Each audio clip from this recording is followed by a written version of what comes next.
ትርጉሙ ምንድነው? አምላኬ አምላኬ ለምን ተውከኝ ማለት ነው።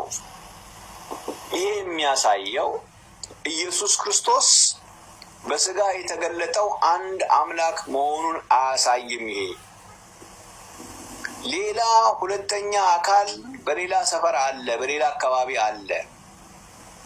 ወደዛ ነው እየጮኸ ያለው። ወደ ሌላ አምላክ ነው ኢየሱስ ክርስቶስ እየጮኸ ያለው፣ ወደ ሌላ አምላክ ነው የሚል ለሚለው አስተሳሰብ ማስደገፊያ ይሆነናል ብለው ከሚጠቅሱት ጥቅስ ይገርመኛል።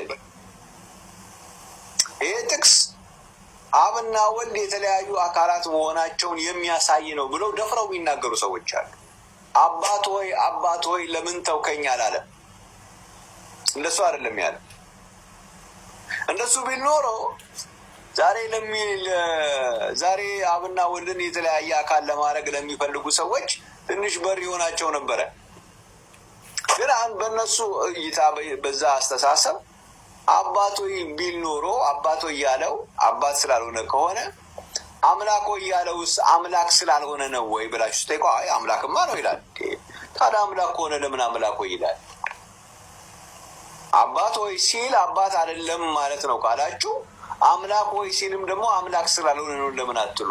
እንግዲህ ይህንን ጥያቄ በሚጠይቁ ሰዎች አመለካከት ወልድም አምላክ ነው በራሱ አካል ሆኖ፣ አብም አምላክ ነው በራሱ አምላክ ሆኖ ካሉ አምላክን ለምንድን ነው የሚተወው?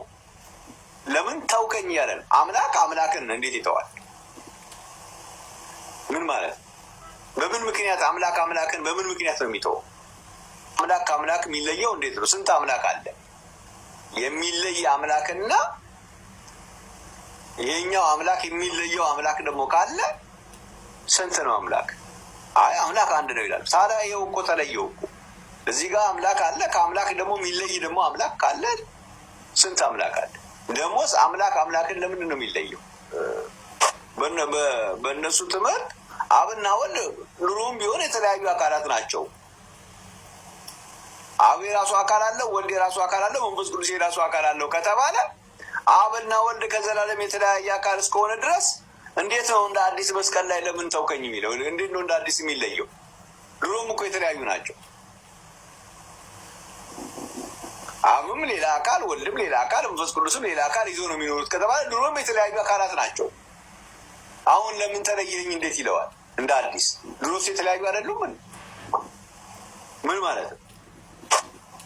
አብና ወልድ አብ ነው አሁን በመስቀል ላይ ወልድን እየተለየው ነው የሚለውን ካመኑ መስቀል ላይ ከሆነ የተለየው እንግዳው ከመስቀል በፊት አብና ወልድ አንድ አካል ነበር ማለት ነው።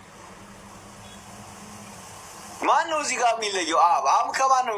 ከወልድ። የቱ ጋር ነው የተለየው? መስቀል ላይ። ስለዚህ መስቀል ላይ ከሆነ የሚለየው ከመስቀሉ በፊት አብና ወልድ በአንድ አካል ነበር ማለት ነው። ምን ማለት ነው?